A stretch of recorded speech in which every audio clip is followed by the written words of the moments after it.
solo board gaming night here, and today I'm going to be reviewing Dead Cells, the board game. As always, I'm going to give you an overhead view of the table so you get an idea of just how much space the game takes up. Now, I do want to let you know that there's a really good chance that you can make this take up a lot less space on your table. But the way I play it, I do it so I don't have to keep setting up the biomes over and over again. So you're going to notice that I have pretty much everything laid out on the table, but you don't need to do it that way. That's just the way I did it to make the game a little bit more accessible for myself. But that's that. With that out of the way, let's go ahead and take a look at the box and see what's inside. The box art looks incredible, and fans of Dead Cells are really going to love it. There's nice art that allow you to place the box either vertically or horizontally on your shelf. The back shows off the components very well, and it lets you know exactly what you'll be doing throughout the game.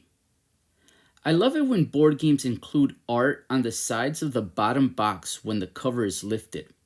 The art on our 4 beheadeds looks great. The rulebook is big and floppy, but it does include some great art. Unfortunately, some of the rules need some clarifications, and you'll definitely be searching FAQs every now and then. For me personally, the rules were just fine, but there were moments where it could have used a few more words or maybe another sentence or two here and there, and that would have helped make their points clear. Other than that, it's a pretty quick read. I had some issues with the box insert, but I'll get more into that a little later in the review. Here are all the cards, tokens, boards, and tiles needed to play Dead Cells. Now, let's go over just the basics on how to play the game. Warning: minor spoilers ahead. Skip to the review section found in the timestamps of the description box and the pinned comment below. In Dead Cells, you make your way through several biomes collecting treasure, visiting merchants, and engaging in combat. The upper right corner of the enemy card lets you know which lane they spawn on.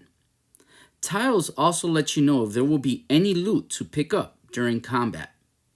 From there, you can choose which card you'll be using for the combat for each beheaded. Make sure you look at the player board and enemy cards for any round 0 effects. From left to right on the combat lanes, the enemies and beheaded will resolve their attacks. All round 1 attacks will be resolved followed by all round 2, then round 3, and sometimes maybe even around 4. There's a helpful reference card explaining each beheaded's ability as well as a reference for every icon in the game. Once every beheaded and enemy complete all 3 or 4 rounds of combat, the beheaded gather all loot gained during combat and place it in their stash. You have to make your way through biomes, leveling up your beheaded, obtaining equipment and blueprints, spending your cells upon death to purchase permanent upgrades that help make each subsequent run just a little bit easier, and making your way, hopefully, to the boss, defeating it, maybe, and getting even stronger, more rewards, and going even deeper into the world of Dead Cells. With that out of the way, on to the review. The colors are bright and the art looks fantastic on the boards, the cards, and the player boards. Dead Cells is definitely a looker, and pretty much every single inch of this game looks great. In short, there's nothing to complain about visually. Dead Cells has an amazing table presence. Although Dead Cells looks great, the mutation board suffers from some really nasty warping. It's not a game breaker, but things like this bother me, and I really wanted to warn you about the warping. These games aren't cheap, you know it and I know it, and it would be nice if things like this wouldn't be an issue and didn't hamper our boards. Now, This con will only affect you if you like to sleeve your cards. Not only is there not enough space to fit all of the cards sleeved, but a sleeved card literally does not fit in the card well. I had to do some crazy Frankenstein kung fu to make it work. Ultimately, I'm happy with the results of my hard work, but that's just it. That's my point. I shouldn't have to be the one do this work, and neither should you. We should be able to fit our board games inside its box with no issue. Board game companies need to do a better job with their box inserts. Sadly, the true solo mode missed the mark. It's not terrible, and to be honest, it could be fun. However, there are just too many shortcomings that come along with it. For example, although you can upgrade Serenade using any colored scroll, the problem with that is that you will need to give Serenade pretty much every single scroll you come across to fully power her up to her full potential. That leaves the Beheaded with no to very few chances to level themselves up, leaving the Beheaded's abilities to go unused. It doesn't make sense to me. That removed too many opportunities for the Beheaded during a run, for my taste. On top of that, health becomes an issue. If you don't upgrade your health, good luck surviving a run.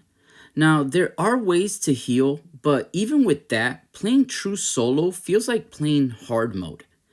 If Serenade runs out of cards during a biome, she's no longer able to assist you to her fullest potential.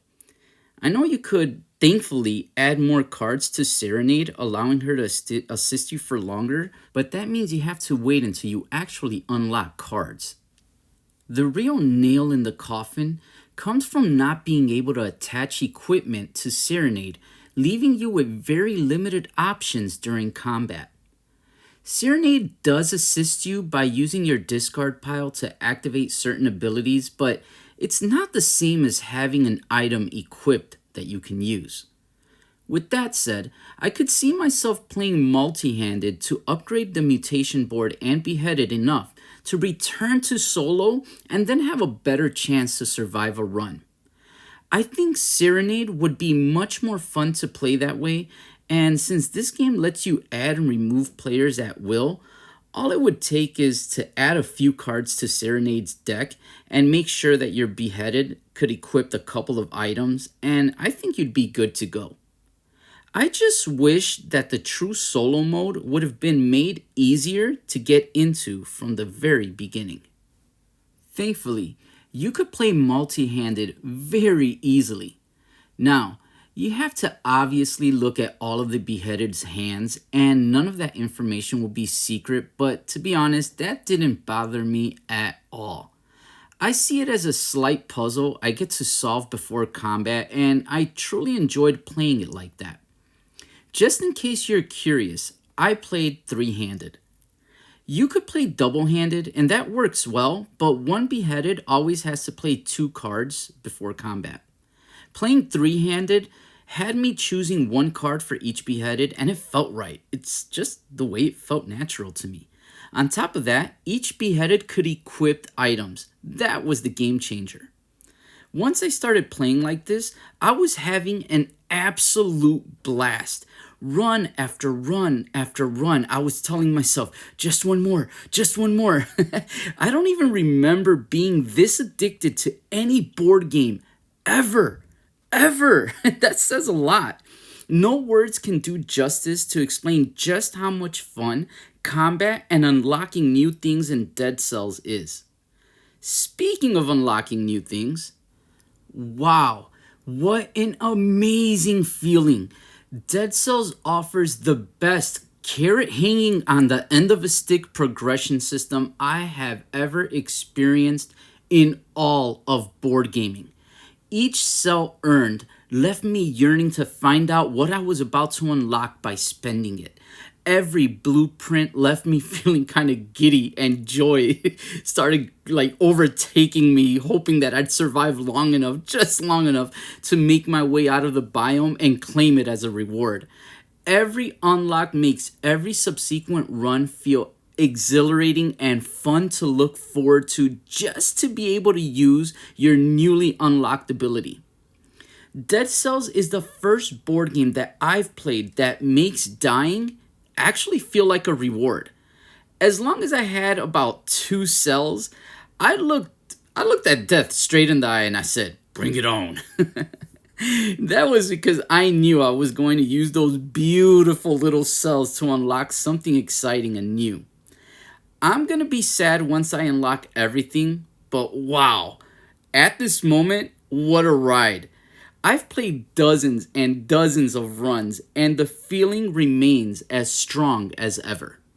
Dead Cells is the most addicting board game I've ever played. Whether or not you'll like Dead Cells will depend on your tolerance of redoing the same run several times. How important are unlocks to you? Do you mind playing a game with a seemingly no end to it? Do you like the video game? Only you'll know what you'll like, but I'm just here to share my thoughts, and I think you'll love it. Since you'll be dying a lot, especially in the beginning, you'll be setting up the same few biomes over and over again.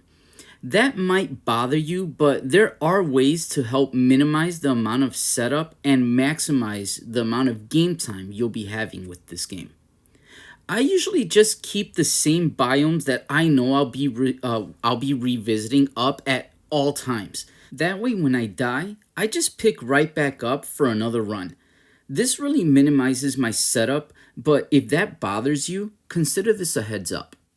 Longtime fans of my channel know how important it is to me for a board game based off an IP to be faithful to the source material. From the art to the gameplay, Dead Cells does it right. Sure, it may feel different playing it on the table versus the TV, but Dead Cells translated to board game form beautifully and with grace. If that had you worried, fret not. Dead Cells the board game did Dead Cells right. Dead Cells is quite the looker. The colors pop and the art is spot on. The warping boards was a bummer, but that's nothing a few nights under the mattress won't fix. The box insert works, unless you want to sleeve your cards, which is something that board game companies really need to work on. The true solo mode works, but it really leaves a lot to be desired. It just pales in comparison to playing multi-handed. Although, after a few good upgrades, it may become a viable way of playing. It just starts off way too underpowered and limited. The multi-handed gameplay, however, is just too good. What an addicting game to play over and over and over again with a progression system that rewards the player at every single turn. This is how you do an addicting gameplay loop. Other board games should be taking notes. You'll be playing several runs back to back just to find out what else you'll be unlocking next. Biome setup can take some time, but there are ways to mitigate that.